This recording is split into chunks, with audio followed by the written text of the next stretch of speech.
Corona virus क्या यह वही महामारी है जिसके बारे में बड़े बड़े भविष्य वक्ताओं ने भविष्यवाणी कर कहा है कि 20वीं सदी में एक ऐसी महामारी फैलेगी जिसमें बहुत सारे लोग बेमौत मारे जाएंगे। जग जाहिर है कि कोरोना वायरस ने चीन से निकलकर पूरे विश्व पर मौत का कहर बरपा रखा है। WHO के मुताबिक अभी तक 45,693 मौतें और 90,306 व्यक्ति इस जानलेवा बीमारी के शिकार हो चुके हैं। लेकिन दोस्तों, ऐसे में राहत भरी खबर ये है कि इन भविष्य वक्ताओं ने ही मौत से बचने के लिए सटीक रास्ते बताए हैं। तो चलिए देर न करते हुए खंगालते हैं इन भविष्य वक्ताओं की भविष्यवाणियां। जय गुरुदेव पंथ के संस्थापक संत तुलसीदास जी की भविष्यवाणी वह अपनी पुस्तक जय गुरुदेव की अमर वाणी के पृष्ठ 22 पर लिखते हैं, भविष्य में बीमारियों के बम फेंके जाएंगे, बीमारियों से लोग बेमौत मरेंगे। इस प्रकार की शुरुआत चीन करेगा। चीन अमेरिका के बड़े बड़े शहरों को नष्ट कर देगा, वहां भी लोग बेमौत मरेंगे। अमेरिका, चीन तथा रूस और चीन में आपसी युद्ध होगा। चीन में भी भारी संख्या में लोग मरेंगे। चीन की बची आबादी को भारत शरण देगा। आगे चलकर गृह युद्ध छिड़ जाएगा, तब जान बचाना मुश्किल हो जाएगा। अन्न और दवाइयों की कमी पड़ जाएगी। मेरी बातों को आप हंसी मजाक मानते हैं तो मैं आत्म कल्याण का काम करता हूँ। आप मेरी बातों को अभी न माने, जब सामने आएगी तब मानना। फिर आगे पृष्ठ 31 पर लिखते हैं, बाबा जय गुरुदेव की घोषणा सन 1972 में। आगे विश्व युद्ध होने पर भारी नुकसान होगा, लाशें पड़ी रहेंगी, उठाने वाले नहीं मिलेंगे। चीन, पाकिस्तान, अमेरिका आदि मुल्कों से विषैले बम फेंके जाएंगे। अधिकांश बम भारत की धरती पर उतार लिए जाएंगे। कीटाणु बम फेंके जाने पर बेगुनाह इंसान, जानवर, पक्षी आदि सब मरने लगेंगे। तो भारत का एक फकीर ऐसी जबरदस्त उल्टी आंधी चलाएगा कि उसमें हाथी भी उड़ता नजर आएगा। तेज हवाएं सभी कीड़ों को उड़ाकर वहां से ले जाएंगी। जहां से बम फेंके गए होंगे वहां फिर उस मुल्क के लोगों का सफाया हो जाएगा। दोस्तों, यहाँ पर इस भविष्यवाणी में जय गुरुदेव जी ने एक फकीर के बारे में भविष्यवाणी की है। उन्होंने कहा है कि एक ऐसा भारत का फकीर, एक ऐसा संत उल्टी आंधी चलाएगा जिसमें तेज हवाएं बहेंगी। जितने भी बम फेंके जाएंगे वह सारे उनकी धरती पर चले जाएंगे और वहां के लोगों का सफाया हो जाएगा। तो दोस्तों, देखना यह है कि वास्तव में वह फकीर कौन है। संत तुलसीदास जी ने इसी पुस्तक के पृष्ठ 59 पर 1971 में भविष्यवाणी करते हुए कहा था कि वह महापुरुष जो भारत को विश्व विजेता और विश्व गुरु बनाएगा, जिसकी एक भाषा होगी और एक झंडा होगा, वह भारत के एक छोटे से गांव में जन्म ले चुका है। संत रविदास, 16वीं सदी के विख्यात व चमत्कारी संत रविदास।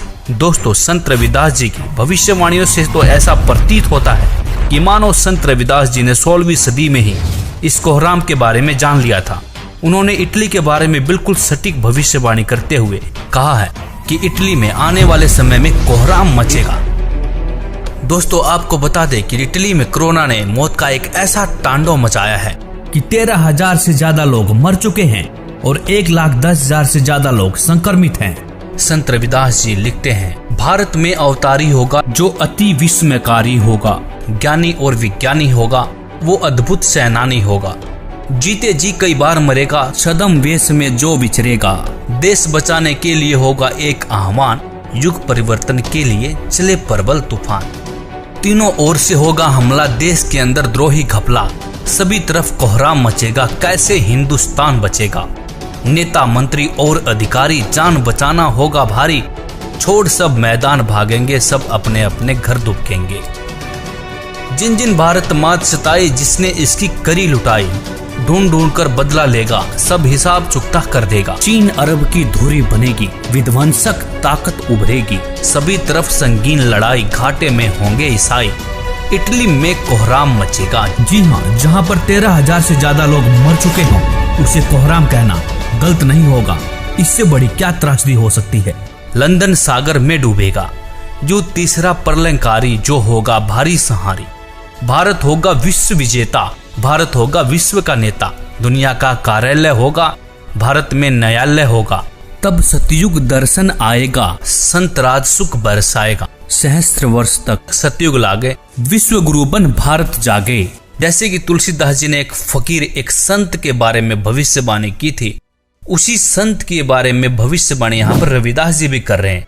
कह रहे हैं कि तब सतयुग दर्शन आएगा, संत राज सुख बरसाएगा, सहस्र वर्ष तक सतयुग लागे, विश्व गुरु मन भारत जागे। जैसा कि आपने पढ़ा कि दुनिया का कार्यालय होगा, भारत में न्यायालय होगा। तो न्यायालय से तात्पर्य है ICJ, मतलब इंटरनेशनल कोर्ट ऑफ जस्टिस, जो कि वर्तमान में अमेरिका में है, वह भारत में चला आएगा। तब भारत सभी देशों का प्रतिनिधित्व करेगा और भारत विश्व विजेता और विश्व गुरु बनकर उभरेगा। दोस्तों, यह विश्व विजेता और विश्व गुरु की बात सिर्फ संत रविदास जी नहीं कह रहे, बल्कि दुनिया के बड़े बड़े भविष्य वक्ताओं ने भी इस बात का समर्थन किया है।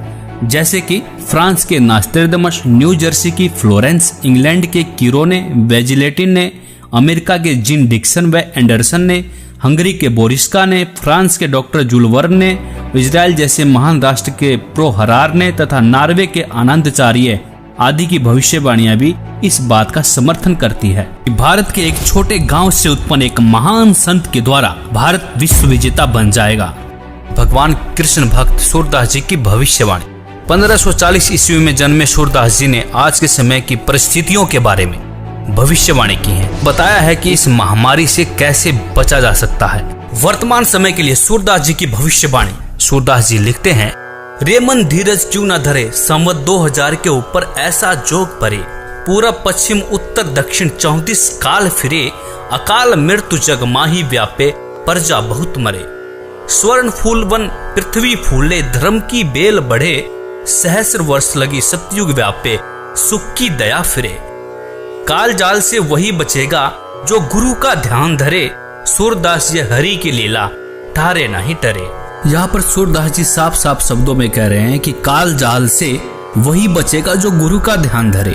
तो दोस्तों, सूरदास जी यहाँ पर विज्ञान को भी चुनौती दे रहे हैं। वैज्ञानिक पावर से नहीं, आध्यात्मिक शक्ति से बचाव हो सकता है। तो कहा भी जाता है कि भगवान से विज्ञान है, विज्ञान से भगवान नहीं है। भविष्यवाणियां देखने के बाद अब बारी आती है कि इस गंभीर समस्या से, मौत जैसे काल से कैसे बचा जा सके। यहाँ पर सूरदास जी कहते हैं कि जो गुरु की शरण में जाकर भक्ति करेगा, काल जाल से बच सकता है। तो इस भविष्यवाणी की सच्चाई को परखने के लिए हमने भारत के प्रसिद्ध गुरुओं की विचारधारा को खोजना शुरू किया, तो पाया कि लगभग सभी बड़े बड़े तिलकधारी, कथावाचक, मंडलेश्वर व महामंडलेश्वर, धर्म की रक्षा करने वाले धर्म गुरु अपने भगवानों से विश्वास खोए हुए वैज्ञानिक टिप्स देते हुए नजर आए। किसी धर्म गुरु को अपने इष्ट देव पर भरोसा ही नहीं देखने को मिला। लेकिन ऐसे में हमें संत रामपाल जी की विचारधारा मिली। उन्होंने अपने प्रभु के प्रति विश्वास से लबालब वेदों के प्रमाण दिखाए और कहा कि यदि आप किसी भी बीमारी या मौत से बचना चाहते हैं तो परमेश्वर की शास्त्र अनुकूल साधना करें। परमेश्वर आपकी मृत्यु क्या, आपकी आयु को 100 वर्ष तक बढ़ा सकता है। वेद बता रहे हैं कि वो अगर दूसरे लोक में भी चला गया हो, प्राण छोड़ गया हो, मर गया हो, या कति मृत्यु को निकट हो, उसके जीवन शेष ना रहे हो, उसको भी मैं 100 वर्ष जीवित करके और उसको रोग मुक्त करके 100 वर्ष की आयु प्रदान कर दूं। ये भगवान के गुणों में लिखा है। आप कैसा भी रोग हो, परमात्मा से बड़ा कोई वैद्य नहीं है। परमात्मा ने इस मिट्टी के शरीर को चला रखा है।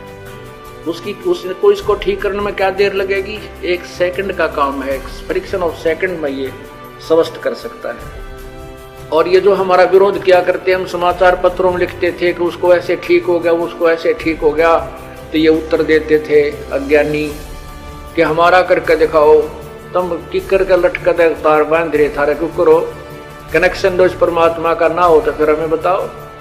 विनम्र होकर के विधिवत साधना करो परमेश्वर की। जो भगवान के गुणों में लिखा वो नहीं मिलेंगे तो फिर अब साधना करने का लाभ क्या? तो पुण्यात्माओं, यहां ना जाने बिना गिनती के इतने दुख दूर हुए, कैंसर तक और ब्रेन ट्यूमर तक, जिनके ऑपरेशन निर्धारित कर दिए गए थे और कोई गारंटी नहीं। डॉक्टर बताते थे कि इस ऑपरेशन का कोई सफलता का कोई गारंटी नहीं है और ये पीड़ा कुछ समय के लिए बंद हो सकती है। ऐसे यहाँ बगैर किसी ऑपरेशन के परमात्मा की कृपा से, भगवान की रजा से, उस प्रभु की शक्ति से दूर हो गए, वो ठीक हो गए, वो रोग नष्ट हो गया। इसी का प्रमाण आपको ऋग्वेद दे रहा है कि परमात्मा पूर्ण ब्रह्म पूर्ण परमात्मा की साधना करने वाले की भगवान उसकी मृत्यु भी आ गई हो, उसके सांस भी शेष ना रहे और वो मर भी गया हो, उसको भी जीवित कर सकता है। ये देखिएगा ऋग्वेद, ये देखिए नीचे ऋग्वेद भाष्यम और दशम मंडलम, और यहाँ देखिएगा 161 नंबर सूक्त है, जिसको अब यहाँ इसके 2 नंबर, ये संस्कृत है, 2 नंबर मंत्र की। इसमें क्या अनुवाद किया है, इस संस्कृत का अनुवाद इन्होंने किया है, यदि रोगी की अक्षीण आयु हो गई हो, यदि वह इस लोक से चला गया हो, अर्थात मर गया हो, चला गया है, इस लोक से चला गया है, ये संस्कृत आगे हिंदी। और यदि वह मृत्यु के पास गया हुआ है तो भी उसको मैं, भगवान कहता है, मृत्यु देवता नृत्य से के पास से लौटा ला सकता हूं, ये संस्कृत है, आगे देखना। और उसको 100 वर्ष के जीवन के लिए प्रबल करूंगा।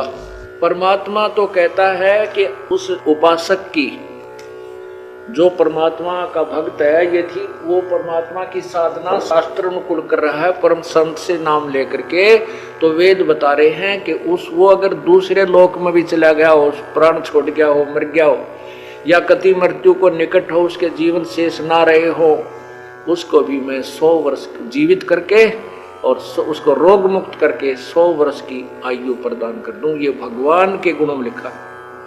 दोस्तों, इस विज्ञान के दौर में संत जी का दावा वाकई में हमें अचंभित करने वाला था।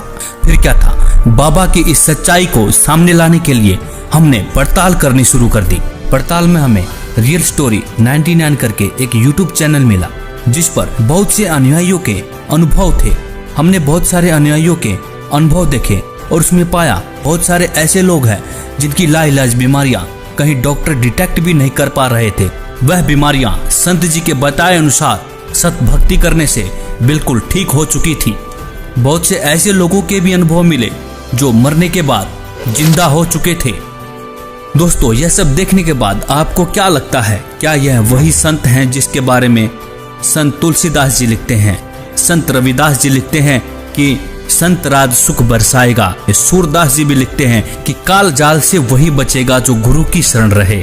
गुरु से तात्पर्य यहाँ पर एक सच्चे गुरु से है, जो आपको सही रास्ता बताता हो, सही शास्त्र अनुकूल भक्ति करके आपके जीवन को धन्य करता हो। नकली गुरु के शरण में रहने से मोक्ष संभव नहीं हो सकता।